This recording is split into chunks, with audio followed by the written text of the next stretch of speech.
नमस्कार दोस्तों, एक बार फिर स्वागत है आपका एग्री फेयर क्लासेस में। और आज हम बात करने वाले हैं यूनिट 4 के ऊपर, जो कि है हमारा एग्रीकल्चर इंजीनियरिंग। ठीक है, इसमें हम जानने वाले हैं इसके इम्प्लीमेंट्स के बारे में, प्राइमरी मूवर्स के बारे में समझने वाले हैं।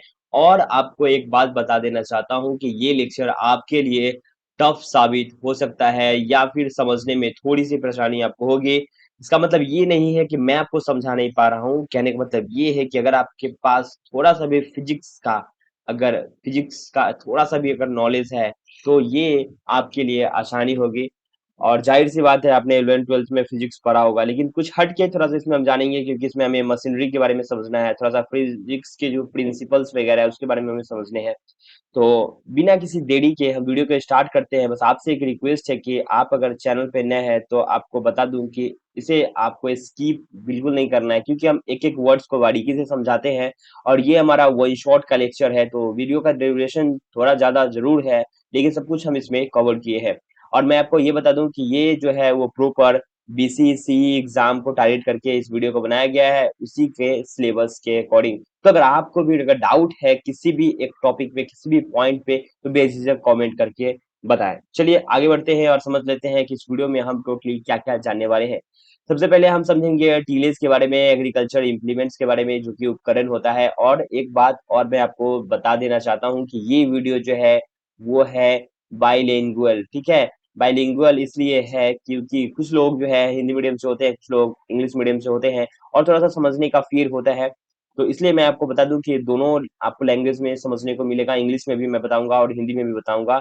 तो please tie your note and start learning. जो भी अगर आपको डाउट है तो प्लीज पूछते रहे, और इसका नोट्स जो है एंड में मैं आपको बताऊंगा, नोट्स आप ले सकते हैं। ठीक है, देन मैं समझने वाला हूँ। मैं ये समझूंगा कि आपने समझ गया कि नहीं समझ गया, तो एक बार आपका जो कमेंट है वो मेरे लिए हेल्पफुल हो सकता है। ठीक है, चलिए अब इसके बाद हम समझेंगे शोइंग के बारे में, मशीनरी टेक्निक के बारे में, कैलिब्रेशन के बारे में।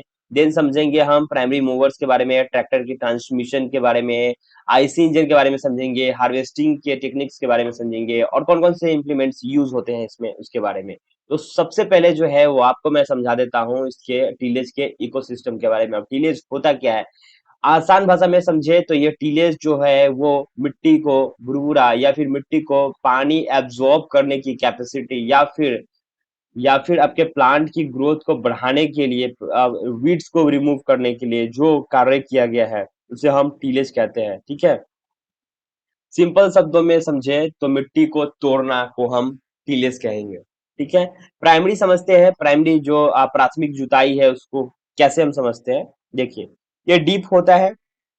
मैं आगे आपको सारा शेप वगैरह बताऊंगा कि किस टाइप के मशीनरी कहाँ पे यूज होते हैं। ऐसा नहीं है कि एक ही मशीनरी है जो हर जगह यूज हो रहा है, सभी का काम अलग अलग है। और हर जगह की खेत के लिए, हर जगह के काम के लिए, हर जगह के टाइम के लिए आपको अलग अलग मशीनरी का यूज करना पड़ेगा। ठीक है, सभी कुछ जो है ट्रैक्टर से माउंट होते हैं, लेकिन सभी का काम अलग अलग होता है। ये जो आपको देखने को मिल रहा है, ये हमारा प्राइमरी में यूज होने वाला है। ठीक है, प्राइमरी टीलेज में ये जो आपको दिख रहा है, इसका फिगर मैं आगे जाकर दिखाऊंगा। तो इसकी काम क्या होती है, ये क्या होता है, गहरी जुताई के लिए यूज किया जाता है, मिट्टी को काटने में यूज किया जाता है, और मिट्टी को पलटन के लिए। अगर आप सॉइल की अल्टन पलटन कराना चाहते हैं, कहने का मतलब जब आप चाहते हैं कि गैसेस का जो है आदान प्रदान हो, ऊपर का गैस नीचे जाए, नीचे का गैस जो है वो बाहर आए, तो भी आप इसको यूज कर सकते हैं। या फिर बड़े बड़े क्लॉट्स बन जाते हैं, बड़े बड़े चट्टान टाइप के बन जाते हैं, जो मिट्टी सख्त होके, जो ड्राउट ये जो है आपको देखने को मिलता है, सूखा सूखा ड्राउट,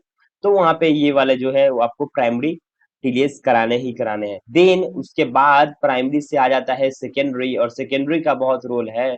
सेकेंडरी में क्या होता है, हमें जो है उथली जुताई करनी होती है, कहने का मतलब जो आपने इसको ब्रेक डाउन किया है बड़े बड़े, उसे हम और छोटे छोटे जो ढेले में उसको तोड़ने में तब्दील करते हैं। और तोड़ने के बाद खरपतवार को भी नियंत्रण करते हैं, मतलब जो वीड्स वगैरह जो निकलते हैं, जो आपको इसमें इसके रेसिड्यू वगैरह, जैसे कि ये रेसिड्यू आपको देखने को मिल रहा है ऐसे, ये सब चीज को भी हम साइड कर देते हैं इसमें।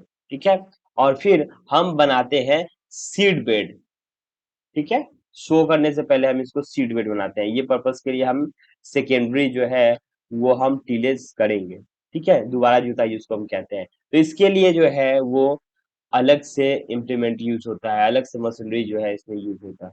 ठीक है, चलिए आगे बढ़ते हैं और समझते हैं क्या होता है हेवी लिफ्टर प्राइमरी टिलेज मैंने आपको समझाया है, लेकिन हम समझते हैं कि इसमें कैसे-कैसे मशीन्स यूज़ होते हैं। तो पहले जो है ये एमबी प्लग को समझ लेते हैं, जो कि मोल्डवुड हल कहते हैं इसे, एमबी का फुल फॉर्म है। जो कि कट करने का काम करते हैं, लिफ्ट करने का काम करता है और कंप्लीटली सॉइल को जो है वो टर्न करने का काम करता है। मतलब मिट्टी को गहराई से काटता है, उठाता है और पूरी तरह से पलट देता है। मतलब एक समझ लीजिए एक परत है, एक लेयर है, एक मान लीजिए कि जैसे कि एक ब्रेड का लेयर होता है। अगर इसको टोस्ट बनाना है या फिर अगर तवे पे सेकते हैं, ठीक है? तवे पे मान लो कि आप सेकते हो, तो इसे पलटते हो ना पूरी तरह, तो ऐसे ही पूरी तरह जो है मिट्टी का एक लेयर को पलटना को ही कहते हैं हम क्या? क्या कहते हैं? इसे एमबी प्लग का नाम देते हैं। इसका काम यही है, पलटना, मिट्टी को पलटना, ठीक है, टर्निंग अप करना। अब हम समझते हैं डिस्क प्लग। डिस्क प्लग आपने देखा होगा कई दफा, ये भी आपने देखा होगा। अगर आपको ध्यान नहीं है तो अगल बगल आप जरूर देखें, कोई फार्मर या फिर जहाँ पे फार्मिंग किया जाता है वो अलग अलग ट्रैक्टर्स वगैरह बुलाते हैं, अलग अलग जो है वो यूज कराया जाता है, ठीक है। तो डिस्क प्लग में क्या होता है, इसमें हेवी स्टील कॉन्क्लेव लगा हुआ होता है, डिस्क टाइप का। डिस्क इसका नाम इसलिए है क्योंकि ये थोड़ा सा कर्वी देखने को मिलता है और ये गोल सा एकदम प्लेट देखने को मिलता है, इसे हम डिस्क कहते हैं। इसका काम होता है हार्ड ड्राई ट्रेसी जो होता है रॉकी लैंड को, वहां को चलाने का काम आता है। पथरीली और कठोर जमीन को इसको क्या करता है, ब्रेक डाउन का ये काम करता है इससे। चलिए आगे बढ़ते हैं और समझ लेते हैं क्या होता है हमारा रिफाइनर सेकेंडरी टिलेज में। तो देखिए इसमें एक कल्टीवार आता है, जिसको मैंने आपको पहले बताया था। एक कल्टीवार जो है इसका काम यही है कि जो स्टीट्स होता है टॉप सॉइल यानी कि अपरूट वीट को अपरूट करने का काम करता है। ऊपरी जो मिट्टी होती है उसे भुरभुरा बनाता है, ठीक है। जो बड़े बड़े जो क्लॉट्स होते हैं उसको तोड़ तोड़ के छोटे छोटे फाइन आपको भुरभुरा पार्टिकल्स बना देते हैं, ठीक है। अब जानते हैं रोटावेटर के बारे में। रोटावेटर का काम क्या है? तो ये क्या करता है, ब्लेड्स रोटेट करता है, रैपिडली चॉप करता है और पल्वराइज कर देता है सॉइल को। मतलब घूमने वाली जो ब्लेड होती है उसे मिट्टी को बारीक करता है। और क्यों करता है, तो ये पडलिंग वगैरह करने के लिए छोटे छोटे फाइन कर देते हैं, डस्ट टाइप का बना देता है। और ये यूज होता है पडलिंग, यानी कि जब धान की खेती आपको देखने को मिलता है, धान की खेती में मिट्टी जो है वो एकदम पाउडरी टाइप का चाहिए होता है। नॉट टोटली पाउडरी, बट उसको पिसा हुआ टाइप का चाहिए होता है थोड़ा, क्योंकि उसमें जो है वो कदवा करना होता है, उसके बाद जो है वो पैडी की शोइंग होती है। तो अगर आपने नहीं जाना है कि कैसे जो है वो धान की रुपाई होती है यानी कि पैडी की, तो वो आप चेकआउट कर सकते हैं, ठीक है। आप अगल बगल में पूछे देखे उसकी वीडियो जो आप सर्च करके देखे, वो आपको देखने को मिलेगा कैसे किया जाता है। चलिए अब हम समझते हैं मॉडर्न अप्रोच हमारा क्या है। मॉडर्न अप्रोच में जीरो टिल के बारे में हम समझते हैं, पावर टिलर्स के बारे में समझते हैं। पहले समझिए कि जीरो टिल सीड ड्रिल क्या होता है।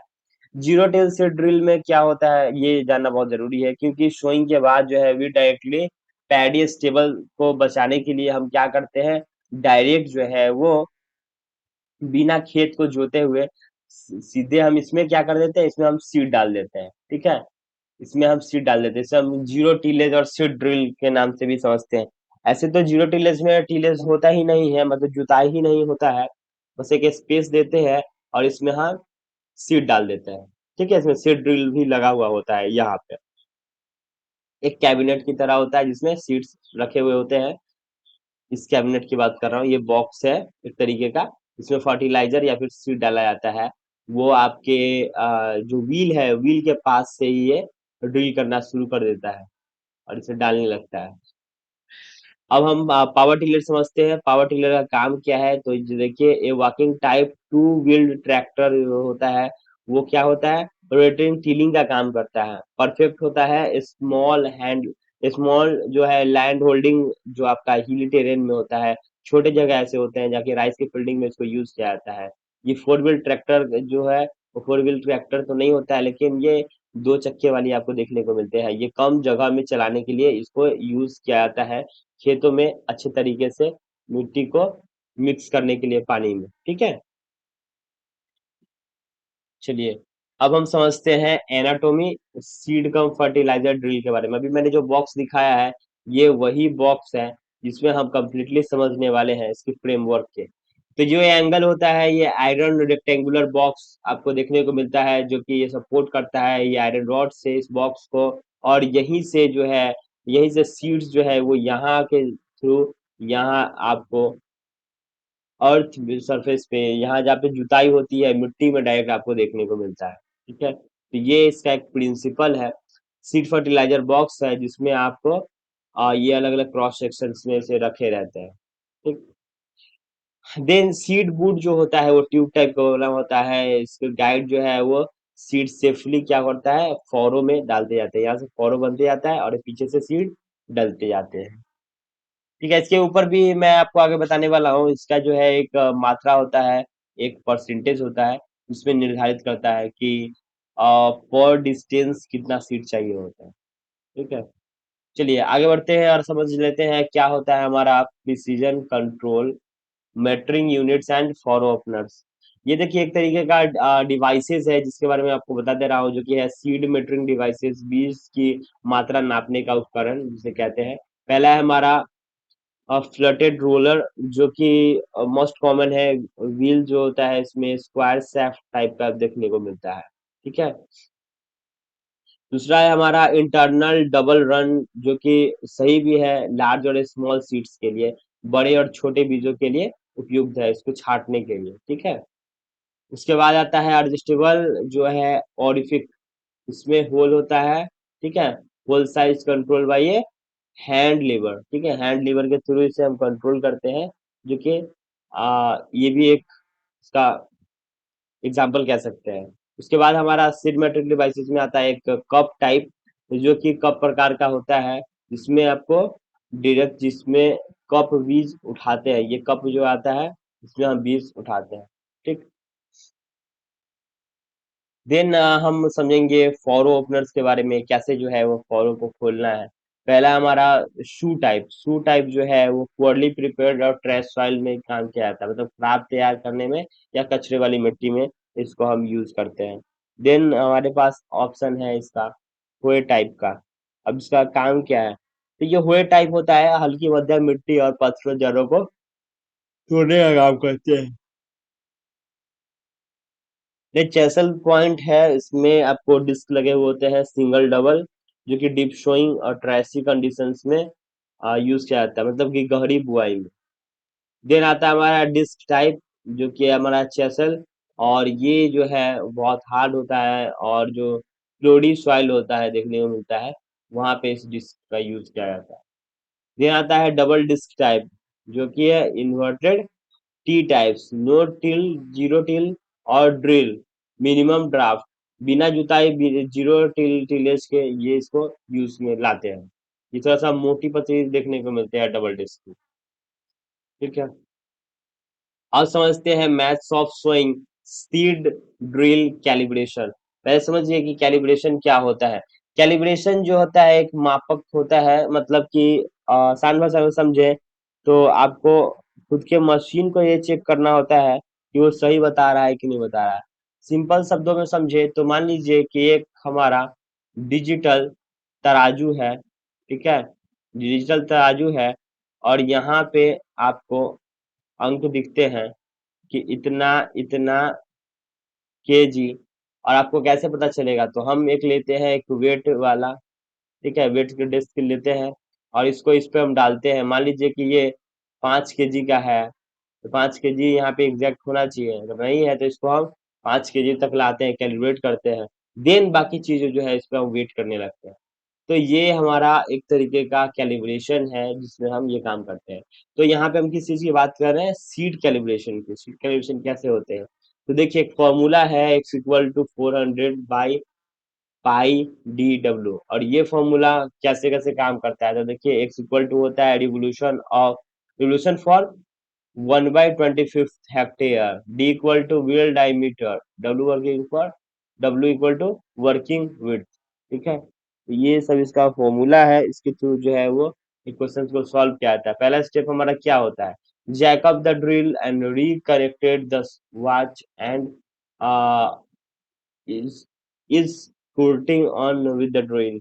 अब ये जो पहला है वो ड्रिल जो है वुड इन कांटेक्ट होता है, जिसमें आपको आइसोलेशन किया जाता है ड्रिल के साथ, मतलब जहाँ पे आपकी फॉरो बनते जाती है वहां पे सीट जाते हैं। देन मेजर करना है आपको व्हील के डायमीटर को एंड वर्किंग विथ को। के बाद जो हमारा स्टेप्स है उसमें कैलकुलेट करना है रिवोल्यूशन, एक्स जो है वो रिक्वायर्ड है 1/25 ऑफ ए हेक्टेयर। ठीक है।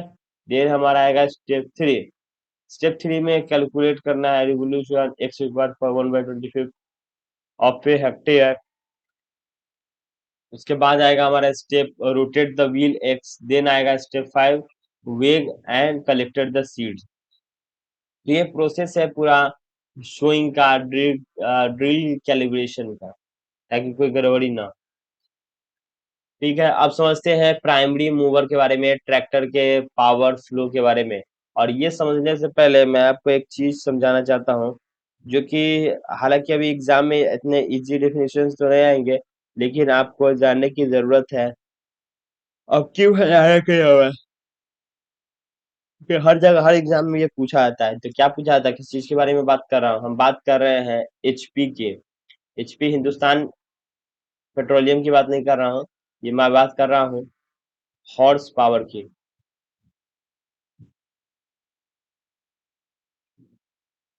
ठीक है। अब ये होता क्या है हॉर्स पावर? देखिए, तो हॉर्स पावर को आसानी से समझते हैं, मशीन या ट्रैक्टर कितना पावरफुल है उसे एचपी में मेजर करना होता है, इसे हम कहते हैं हॉर्स पावर। तो पहला जो है हम यहाँ चेक कर रहे हैं ट्रैक्टर में, ये ट्रैक्टर बना हुआ है। पावर का फॉर्मूला है 2 पाई NE TE बाई 4500 डब्ल्यू।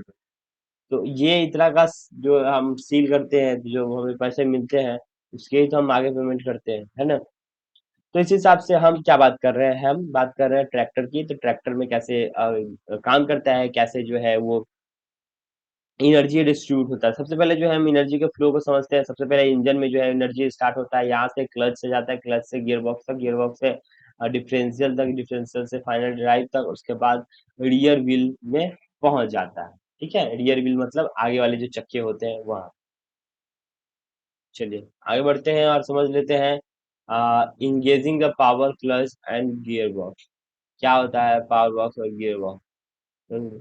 सबसे पहले हम क्या समझेंगे, हम समझेंगे इसके फंक्शन के बारे में। ये इंगेज करते हैं, ये इंगेज करते हैं डिसएंजियस इंजन्स को और पावर देते हैं इसके ट्रेन को। अब इसमें पावर का काम कैसे करता है, फिंगर फिंगर पुश करते हैं, पावर प्लेट जो है वो वापस पीछे आती है, और ड्राइवर प्लेट जो होती है वो रुक जाती है। अब इसमें खास बात क्या है, क्लच में, क्लच जो होता है क्यों होता है? देखिए, क्लच का दो काम है। अगर आप कार वगैरह चलाते हैं, फोर व्हीलर, अभी टू व्हीलर, कोई भी अगर नहीं जानते हैं तो भी मैं बताता हूँ। क्लच जो है वो फ्री करने के लिए आता है। ये क्रैंकशाफ्ट यहाँ पे लगे होते हैं, क्रैंकशाफ्ट, ये क्लच का प्लेट है। और इसके बाद जब गियर शिफ्ट करके आता है तो हम इस क्लच का यूज करते हैं, ताकि ये स्पेस ओपनिंग हो और ये गियर लग सके। जैसे कि गियर बॉक्स में आपको दिखा देता हूँ गियर बॉक्स काम कैसे करता है। ये इनपुट शाफ्ट है, यहाँ पे आउटपुट शाफ्ट है, और यहाँ पे स्लाइडिंग गियर है। तो गियर का जो है वो यूज कैसे आता है, मान लीजिए कि गियर गाड़ी कम है, ठीक है, आपके पास, ठीक है, आपकी इसकी स्पीड कम है, स्पीड को बढ़ाने के लिए आप गियर लेते हैं, गियर चेंज करते हैं। तो एक लीवर लगा हुआ होता है, अगर इसको आप रोटेट करते हैं तो ये छोटे से बड़े में जाते हैं, बड़े से और बड़े वाले रोटेट होते हैं, बड़े से और बड़े में जाते हैं।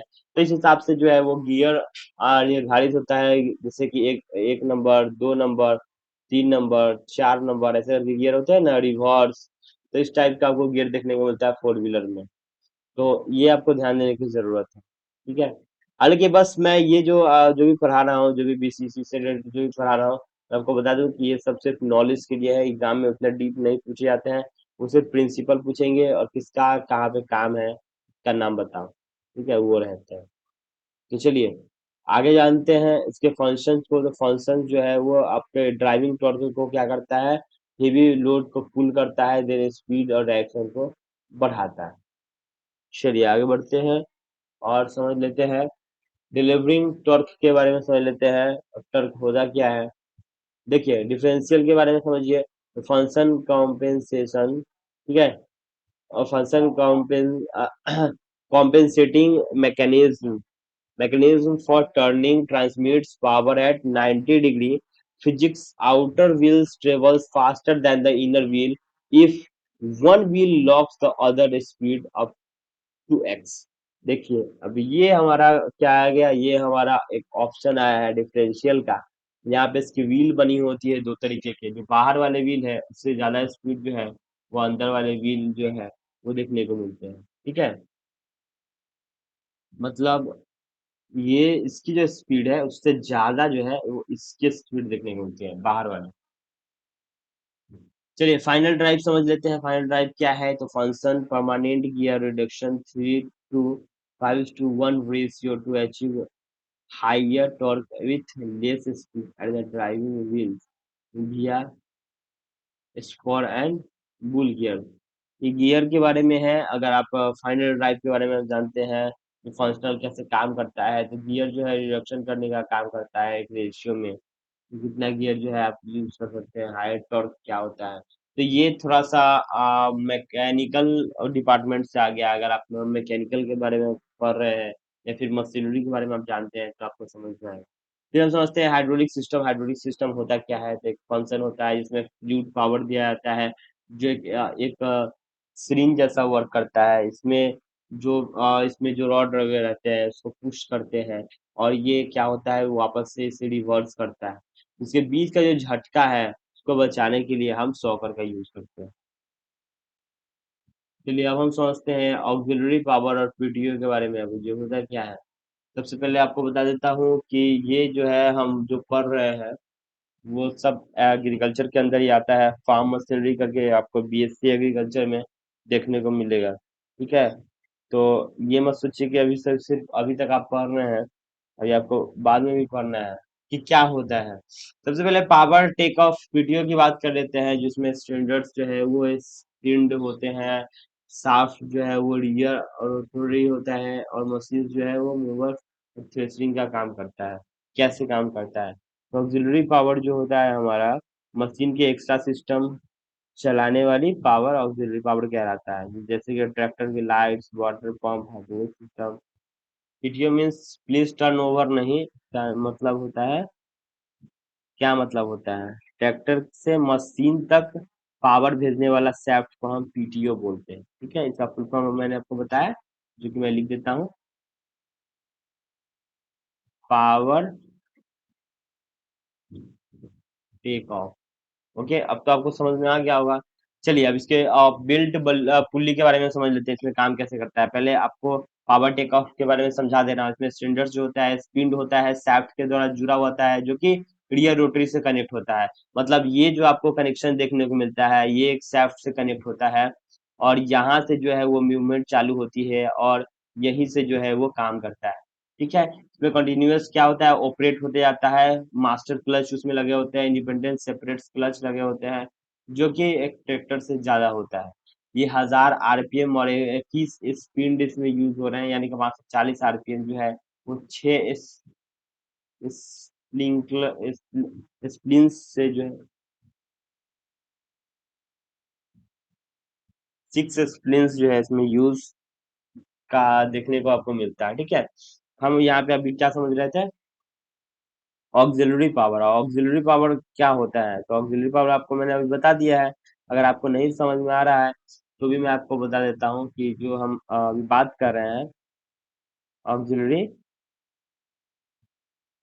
ऑक्सिलरी पावर की हम बात कर रहे थे। ठीक है, तो इसमें काम कैसे करता है, और पहले तो मैंने आपको बता दिया है कि पावर टेक ऑफ क्या होता है, और ये वर्क कैसे करता है, ये तो बताया है। लेकिन मैंने ये नहीं बताया है कि इसका क्या रोल है। ठीक है, इसका रोल भी तो जानना इम्पोर्टेंट है ना, क्योंकि एक एक चीज आप जानेंगे तो अगर मान लो कि इससे क्वेश्चन आते हैं तो आपको वो आना चाहिए। देखिए एक लाइन में समझे तो मेन मशीन के अलावा जो एक्स्ट्रा पार्ट्स चलाने वाले होते हैं पावर में, उसे हम ऑक्सिलरी पावर। मतलब कि जो भी ये ट्रैक्टर लगा हुआ है और ट्रैक्टर से जो कनेक्ट होकर के जो दूसरा पार्ट लगा है उसको भी चला रहा है, ये उसे हम ऑक्सिलरी पावर कहते हैं। जैसे कि हम एक मोटर को रन करते हैं जिसमें लगा होता है बेल्ट पुल्ली, और वो दूसरे क्रैंकशाफ्ट दूसरे जो है आर्मेचर को इसको रोटेट कर देता है, और रोटेट करने के बाद ये वर्क में आता है, उसे हम कहते हैं बेल्ट पुल्ली। जैसे कि आपको आटे की चक्की, तेल का मील, ये सब में आपको ऐसे देखने को मिलेगा। ठीक है, चलिए आप समझते हैं हीट इंजन को। अब हीट इंजन होता क्या है इसके बारे में हम आपको समझा दे रहे हैं। देखिए सबसे पहले तो आपको बता देता हूँ कि हीट इंजन जो है वो आईसी इंजन के अंदर हम बात करने वाले हैं, और आईसी इंजन में ही हीट इंजन आएगा। मैं आपको घुमा नहीं रहा हूँ लेकिन बता रहा हूँ, एक्चुअल में वही बात है जो आपको समझने को सुनने को मिल रहा है। अब देखिए कैसे ये काम करता है, ये भी जानना बहुत ज़्यादा ज़रूरी है, क्योंकि हीट इंजन अगर आप नहीं जानेंगे, आईसी इंजन नहीं जानेंगे तो कैसे चलेगा? तो इसका डेफिनिशन एक सिंपल सा है, जैसे आईसी इंजन की बात कर रहा हूँ। An internal combustion IC engine is an engine in which fuel burns inside the engine cylinder to produce power. मतलब इंजन के अंदर जो है फ्यूल जलकर पावर बनाता है, उसे हम आईसी इंजन कहते हैं। Got it? चलिए, अब आपको मैं ये समझाता हूँ कि कैसे जो है ये हमारा है कोर कॉन्सेप्ट। क्योंकि हीट इंजन जो है वो ट्रांसफर करता है थर्मल एनर्जी, और थर्मल एनर्जी जो है कन्वर्ट हो जाता है मैकेनिकल एनर्जी। और आपने बहुत बार ऐसा पढ़ा होगा कि कैसे जो है वो थर्मल एनर्जी जो है वो हीट एनर्जी जो है वो थर्मल एनर्जी में कन्वर्ट होता है, कैसे जो है मैकेनिकल एनर्जी में कन्वर्ट होता है, मैकेनिकल एनर्जी कैसे इलेक्ट्रिकल एनर्जी में कन्वर्ट होता है। तो ये आपने बहुत बारी इसको पढ़ा है और इसको समझा है कि कैसे ये काम में आते हैं। ठीक है, अब एक्सटर्नल वर्सेस इंटरनल कंबशन की बात कर लेते हैं। तो एक्सटर्नल जो है वो steam generated outside in a boiler. एक बॉयलर चेंबर बना होता है जो एक्सटर्नल होता है, जो कि स्टीम जनरेट करता है और स्टीम जनरेट करने का काम करता है। इंटरनल एक्सटर्नल कंबशन में यही यूज होता है कि जब इंटरनल होता है आईसी इंजन होता है, जिसमें अंदर जो है वो फ्यूल क्या होता है, फ्यूल फायर होता है, और उसी से क्या होता है, क्या होता है, जो हीट होता है वो ट्रांसफर हो जाता है थर्मल एनर्जी मैकेनिकल एनर्जी में। और देन ये कोर कंसेप्ट ये चलते रहता है, चलते रहता है, चलते रहता है, ये मशीन चलने का काम है। तो ये मैं आपको प्रिंसिपल बता रहा हूँ, हालांकि ये आपको एग्जाम में उतना क्वेश्चन तो नहीं आएगा, लेकिन ये क्वेश्चन जरूर आ सकता है कि एक्चुअल में आईसी इंजन होता क्या है, मतलब काम कैसे करता है। जिससे प्रिंसिपल बता दिया है, प्रिंसिपल से रिलेटेड आपको एमसीक्यू में क्वेश्चन पूछे जा सकते हैं। अब समझते हैं क्लासिफिकेशन फ्यूल का, इग्निशन का क्या होता है। तो स्पार्क इग्निशन जो एसआई है वो पेट्रोल गैस इंजन से चलते हैं, जो कि कार्बोरेटर से वर्क करता है, स्पार्क प्लग से। इसलिए स्पार्क प्लग में हम क्या करते हैं, स्पार्क प्लग से ये स्पार्क निकलते हैं, उसी से इलेक्ट्रिसिटी जो है उसको भेजता है।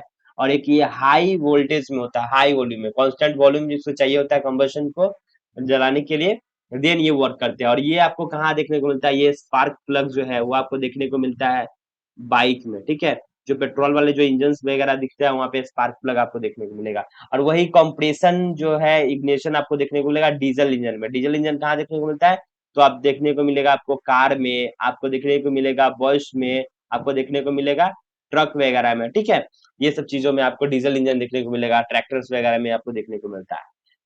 चलिए, आगे बढ़ते हैं और समझ लेते हैं anatomy of an IC engine. IC engine के अंदर क्या क्या चीजें होती हैं, जो आपको बता दे रहा हूँ, अलग अलग जो है एक पार्ट्स बाई पार्ट्स जो है वो बताया गया है। इसे हम कहते हैं कैम शाफ्ट, जो कि टाइमिंग गियर होता है, जो कि ऑपरेट करता है वेल्व को और एग्जैक्ट करता है टाइम पे। मतलब ran to half crankshaft speed, speeds को जो है हाफ स्पीड जो है वो कैम शाफ्ट देता है। और सिलेंडर लाइनर जो होता है वो हॉलो होता है बीच में, जिसमें कॉम्बशन चैम्बर कहते हैं, जो कि इसमें वाटर का कोई कांटेक्ट नहीं आता, ये वेट होता है। तो चलिए हम सबसे पहले इसे समझ रहे थे ना सिलेंडर लिनियर की, तो ये क्या होता है। तो इसमें जो है फ्यूल बर्न होने की जगह होती है जिसे हम सिलेंडर कहते हैं। ये वाला जो स्पेस आपको देखने को मिल रहा है। दूसरा हमारा क्या है, दूसरा हमारा है पिस्टन रिंग्स। इसमें क्या होता है, ये सिलिंड्रिकल जो प्लग आपको देखने को मिल रहा है, ये स्लाइड्स आपको देखने को मिल रहा है ये वाला। इसमें क्या होता है, गैस लीकेज रोकता है, ये उसका काम होता है। अप डाउन मूव करता है, जो कि पावर बनाता है। पिस्टन ऊपर नीचे ऊपर नीचे ऊपर नीचे, ये पिस्टन है ये पूरा। ठीक है, पिस्टन रॉड। अब ये क्या होता है, कनेक्शन रॉड एंड पिस्टन क्या है। तो कनेक्शन रॉड पिस्टन जो होता है, पिस्टन को क्रैंकशाफ्ट से जोड़ने का काम करता है, ये दोनों को जोड़ने का ये काम करता है। ठीक है, ये वाला। इसके बाद हम समझ रहे हैं क्रैंकशाफ्ट। पहले हमने क्रैंकशाफ्ट समझा था, फिर भी मैं एक बार बता दे रहा हूँ क्रैंकशाफ्ट का काम क्या है। तो ये अप डाउन मोशन को सर्कुलर मोशन में बदलता है। क्रैंकशाफ्ट और टाइमर गियर जो होता है, ये क्रैंकशाफ्ट और टाइमर गियर की बात कर रहा हूँ, ये अप डाउन मोशन को सर्कुलर मोशन में बदलने का काम करता है। और क्रैंकशाफ्ट टाइमर गियर के बाद जो वैल्व आता है हमारा, ठीक है, जो वैल्व को सही टाइम पर ओपन और क्लोज करता है। ठीक है, ओपन और क्लोज करने का काम करता है। और क्रैंकशाफ्ट के बारे में मैंने बता दिया है, अप डाउन मोशन में सर्कुलर मोशन में इसको क्या करता है, बदलता है। फ्लाईव्हील क्या होता है हमारा, तो फ्लाईव्हील जो है इंजन स्टोर करके इंजन को स्मूथ चलाता है, और इसी से जो है वो उसकी साउंड वगैरह का जो है वो प्रोडक्शन थोड़ा सा कम जाता है। किसी किसी का जो है ये अगर फ्लाईव्हील में प्रॉब्लम आती है तो आवाज जो है वो ज्यादा करने लगता है, या फिर पिस्टन जो है वो पिस्टन रॉड जो है अगर ये घिस जाता है तो भी आवाज खट खट खट खट खट खट खट खट खट खट खट इस टाइप का आपको करने को देखने को मिलता है। ठीक है, तो मैं जो भी ये बता रहा हूँ आपको, हालांकि ये एग्जाम के प्रोस्पेक्टिव से इतना कुछ तो नहीं आता है, लेकिन आपको रोल पूछ देता है, तो इससे एक आध क्वेश्चन जो है वो आपको आ सकता है। तो एक बार प्लीज रिवाइज कर ले, और जो भी मैं आपको बता रहा हूँ ना, तो अगर आप एक बार ये लेक्चर को देख रहे हैं, नॉर्मल में अगर देख रहे हैं, तो अगेन आप दोबारा से आप 2x में या फिर 1.5x में अपने सहूलियत के हिसाब से आप एक बार वीडियो को दोबारा से जरूर देखें, रिवाइज पर्पस के लिए। ठीक है, चलिए आगे बढ़ते हैं, और हम इंजन टर्मिनोलॉजी के बारे में हम समझ लेते हैं। ठीक है, अब ये होता क्या है, कैसे काम करता है, क्योंकि ये जानना तो बहुत ज्यादा जरूरी है ना कि इसका रोल क्या होता है। क्योंकि मैंने आपको सिर्फ अभी हॉर्स पावर के बारे में एक्स्ट्रा में बताया है कि हॉर्स पावर क्या होता है, उसके साथ साथ जो है मैं ये भी तो आपको बता दूं कि इसकी टर्मिनोलॉजी पावर मैट्रिक्स क्या होता है, मतलब इंजन की जो है शब्दावली और शक्ति के बारे में बता देता हूँ। पहले आप समझ लीजिए पावर आउटपुट टाइप्स के बारे में। पहला होता है आईएचपी, जिसे हम कहते हैं इंडिकेटेड एचपी। एचपी मीन्स होता है horse power, total power generation in the cylinder. Cylinder से कितना पावर जनरेशन होता है वो। उसके बाद आता है हमारा बीएचपी। बीएचपी होता है brake HP, B for brake, और एच मतलब एचपी मतलब क्या होता है, हॉर्स पावर। ठीक है, उसके बारे में। तो ये क्या होता है, यूजफुल पावर होता है, एक फ्लाईव्हील का काम करता है जिसमें हम समझते हैं। ठीक है, तो मैं इस साइड से, पहले तो मुझे इस साइड से बताना चाहिए था, लेकिन मैं ये बता रहा हूँ क्योंकि अगर मैं पावर के आउटपुट के बारे में पहले मैं बता देता हूँ ताकि आपको आसानी से समझने को मिले। देन हमारा पीटीओ एचपी। पीटीओ एचपी जो है पीटीओ शाफ्ट पर अवेलेबल पावर को बताता है। डीबीएचपी, डीबीएचपी जिसे हम ड्रॉअर हॉर्स पावर कहते हैं, जो कि पुलिंग वर्क के लिए अवेलेबल पावर का काम करता है। देन हमारा आता है एफएचपी। एफएचपी जो है फ्रिक्शनल हॉर्स पावर होता है, जो कि फ्रिक्शन में पावर लॉस्ट कर जाता है, उसे हम कहते हैं एफएचपी। ठीक है, तो ये आपने समझ लिया है। अब हम इसे ज्योमेट्री को मैं आपको समझा दे रहा हूँ। पहले बोर समझिए क्या होता है। ये बोर है, ये सिलेंडर के अंदर का डायमीटर होता है जिसे हम बोर बोलते हैं। यानी कि ये आपको फिगर देखने को मिल रहा है, ये डायग्राम के इससे समझिए, इसके हेल्प से। ये बोर है जिसके बीच का जो है डायमीटर, उसे हम कहते हैं सिलेंडर के बीच का, इसे बोर कहते हैं। स्ट्रोक क्या होता है, तो देखिए स्ट्रोक आपको ये देखने को मिल रहा है। स्ट्रोक जो है पिस्टन का टीडीसी या फिर बीडीसी तक का डिस्टेंस होता है, जो कि ऊपर नीचे करता है ना, इनके सिलेंडर के बीच में ही करता है। ठीक है, इस स्पेस को हम बोलते हैं, ये वाला होता है linear distance from TDC to BDC. ठीक, चलिए आगे समझते हैं स्ट्रोक बोर और रेशियो क्या होता है, एलडी। स्ट्रोक बोर रेशियो, तो इसमें क्या होता है, इसमें जो है स्ट्रोक और बोर का रेशियो निकाला जाता है। ये स्ट्रोक है और ये बोर है, ये दोनों का रेशियो निकाला जाता है। ये स्वेप्ट वॉल्यूम क्या होता है, तो पिस्टन द्वारा कवर किया गया वॉल्यूम को हम स्वेप्ट वॉल्यूम बोलते हैं। पिस्टन द्वारा कवर किया गया जो वॉल्यूम होता है उसे हम स्वेप्ट वॉल्यूम बोलते हैं। तो ये मैं आपको जो बता रहा हूँ, ये टर्मिनोलॉजी आपको समझने की जरूरत है, कैसे इंजन वर्क्स करता है, कैसे आपको एक छोटा सा चीज जो है उसके अंदर इतनी बारीकी होती है, तभी जो है टोटल आपका एक कार वगैरह में आप ट्रेवल करते हैं, बाइक चलता है, कैसे जो है ट्रैक्टर चलते हैं, इसके पीछे सोचिए कि कितना ज्यादा इंजीनियरिंग किया गया है, कितना ज्यादा दिमाग लगाया गया है, देन ये वर्क में आता है और हम इसे अच्छे तरीके से यूटिलाइज करते हैं, यूज करते हैं। ठीक है, सो रिस्पेक्ट इंजीनियर्स। ओके, चलिए अब हम समझते हैं क्या होता है हमारा फोर स्ट्रोक साइकिल। इसके बारे में हम समझा दे रहे हैं आपको। पहले आपको ये बता दूं कि ये साइकिल समझना आपको जरूरी है, क्योंकि आगे आपको ये बीएससी एग्रीकल्चर में अगर आप जब कॉलेज जाते हैं, ऑफ कोर्स कि आपने एग्जाम दिया है या फिर एग्जाम सॉरी देने वाले हैं, आप एंट्रेंस एग्जाम या सीयूटी के दे, बीसीसी के दे, एनी आप एंट्रेंस एग्जाम दे या फिर आप डायरेक्ट एडमिशन ले, सभी जगह जो है मैं आपको बता रहा हूँ एग्जाम के बाद जो है आपका सही सिलसिला, जो मेन सिलसिला है वो स्टार्ट होता है। ठीक है, तो यहाँ पे आपको एक चैप्टर है, बता दे रहा हूँ एक बार, जिसे हम कहते हैं, याद रखिएगा आप, फार्म फार्म मशीनरी करके एक चैप्टर है, सॉरी सब्जेक्ट है, उसके अंदर जो है वो आपको पढ़ने को मिलेगा। ठीक है, छोटा सा ही है, बहुत बड़ा जो है वो है नहीं, उसमें आपको ये सभी समझना है, क्रैंकशाफ्ट क्या होता है, पिस्टन वगैरह क्या होता है, उसमें गियर बॉक्स में कैसे काम करते हैं इंजन। तो मेनली जो है वो आपको इसलिए बताने की जरूरत है कि आप देखिए, एग्रीकल्चर कहने का सिर्फ एग्रीकल्चर में सिर्फ ये नहीं कि आप सिर्फ प्लांट के बारे में पढ़ेंगे, आपको हर सेक्टर का नॉलेज दिया जाता है ताकि एक किसान जो है ना वो हर चीज समझ सके, क्योंकि इसमें आपको मशीनरी का भी यूज होता है एग्रीकल्चर में, तो उसकी भी नॉलेज आपको होनी चाहिए ना। चलिए, अब हम समझते हैं फोर स्ट्रोक साइकिल इंजन के बारे में। तो इंजन की डिफिनीशन समझा दे रहा हूँ फोर स्ट्रोक साइकिल की। जो इंजन जो पावर प्रोड्यूस करने के लिए फोर स्ट्रोक पूरा करता है, पहला है हमारा इनटेक, कंप्रेशन, पावर और एग्जॉस्ट। ये चार है, ये जो आपको चार देखने को मिलता है ये चार है। पहले जो सक्शन जिसको हम बोल रहे हैं, ठीक है, क्या होता है सक्शन?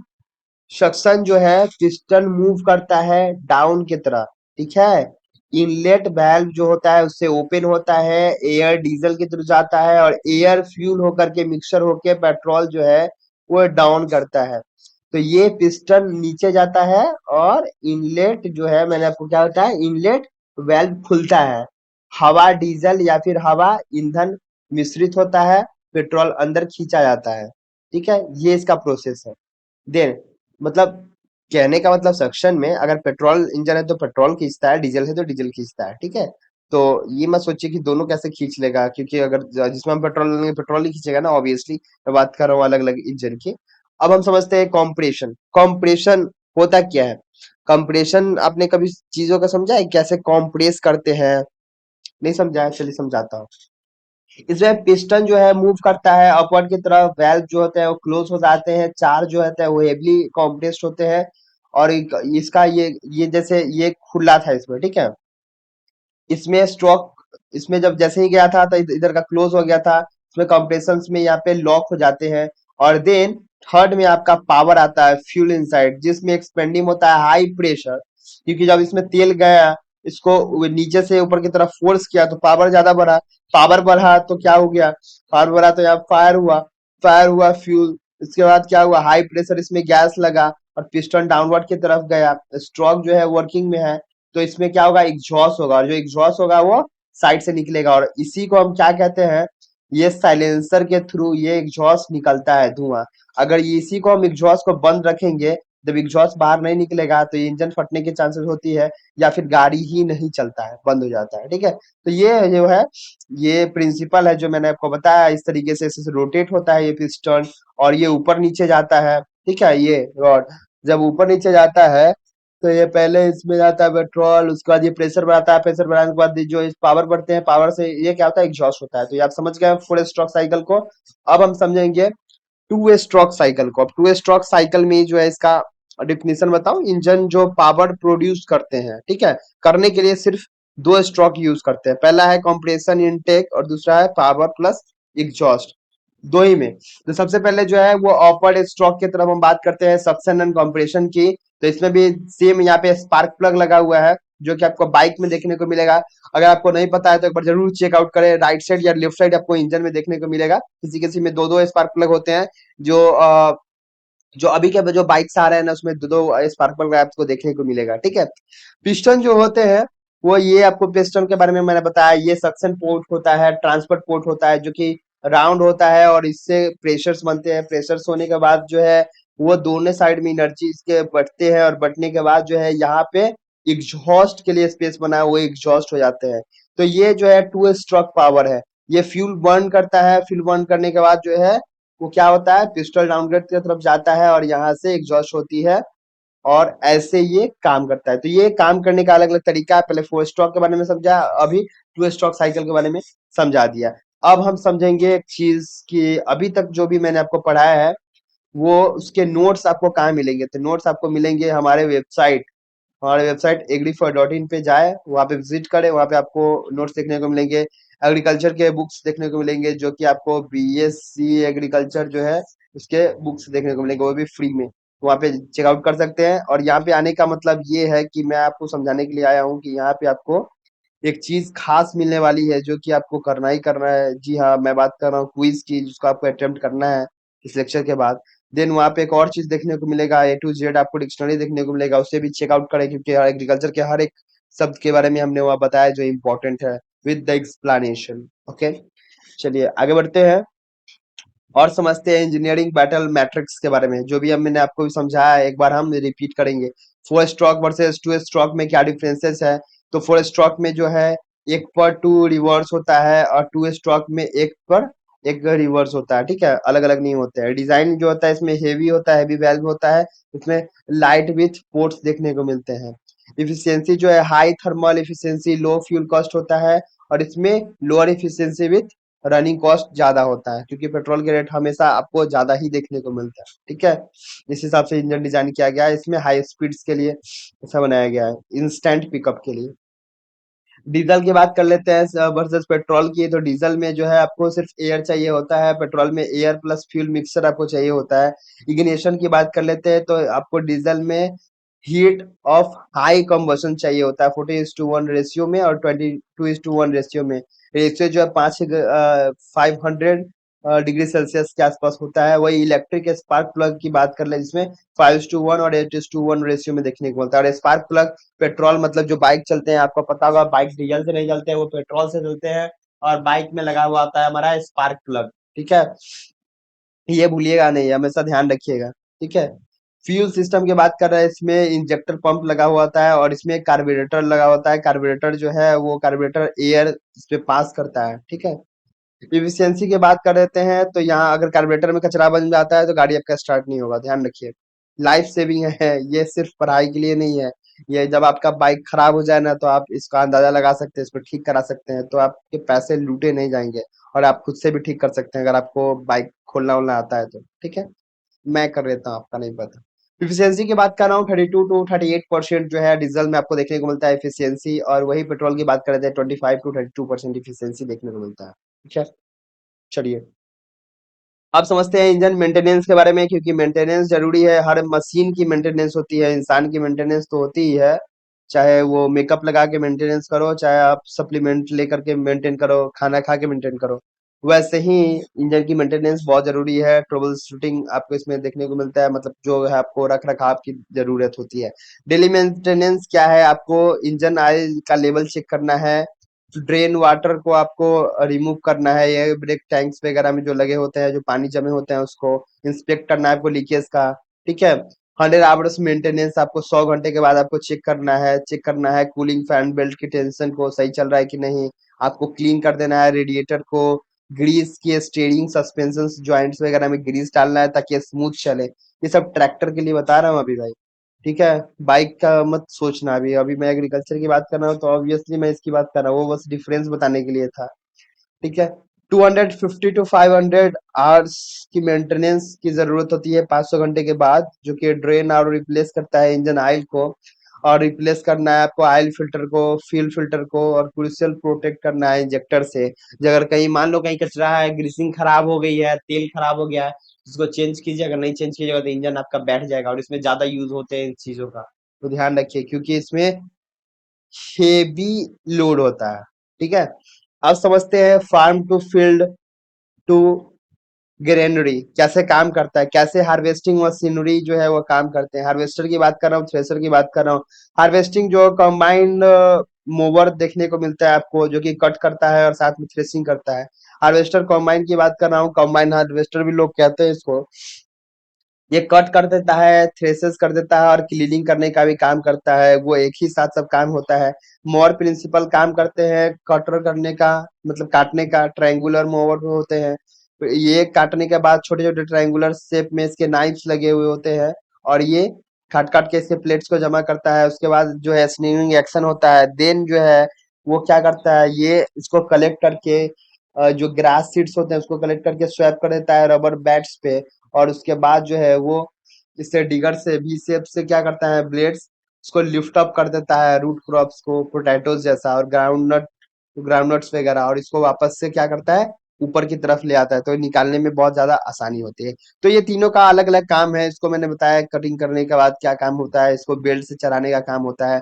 या आपने पोटैटोज वगैरह देखा होगा, वीडियोस वगैरह देखा होगा, कि जो जमीन से निकाल करके बेल्ट के थ्रू हम एक जगह स्टॉक करते हैं। तो ये थोड़ा सा महंगा आता है, इन सब का कॉस्ट ज्यादा है। हमारे इंडिया में बहुत ज्यादा इस चीज का यूज नहीं होता है। यूज भी होता है तो वैसे स्टेट्स वगैरह में जहाँ पे खेत इकट्ठे होती हैं, यहाँ पे बहुत बड़े पैमाने में खेती होती है। फॉर एग्जाम्पल आप पंजाब हरियाणा का ले सकते हो। ठीक है। ठीक है, तो दोस्तों अभी तक आपको मैंने ये सब बता दिया है कि कैसे ये काम करता है, किसका क्या यूज है। आपको बस एक ही चीज करना है, इसको याद करना है, दोबारा से इस वीडियो को देखना है, क्योंकि एक बार में मुझे नहीं लगता है कि हर इंसान को समझ में आ जाएगा। अगर नहीं आएगा तो एक बार जरूर रिपीट करें। ये बिलीव ना करे कि मैंने आपको नहीं समझाया या फिर मुझे समझाना नहीं आता है, क्योंकि ये चैप्टर ही ऐसा है। बाकी सब आप एग्रोनॉमी, हॉर्टिकल्चर, प्लांट ब्रीडिंग तक आप समझ जाओगे, लेकिन आपको मशीनरी में थोड़ा सा प्रॉब्लम हो सकता है। सो प्लीज आप एक बार जरूर देखें, चेकआउट करें। अगर हमारे चैनल पर है तो चैनल को सब्सक्राइब कर ले। फिर मिलते हैं अगले वीडियो में, अगले लेक्चर में। वीडियो देखने के लिए धन्यवाद। जय हिंद, वंदे मातरम। अच्छा लगा हो वीडियो तो एक बार जरूर कमेंट कर दें।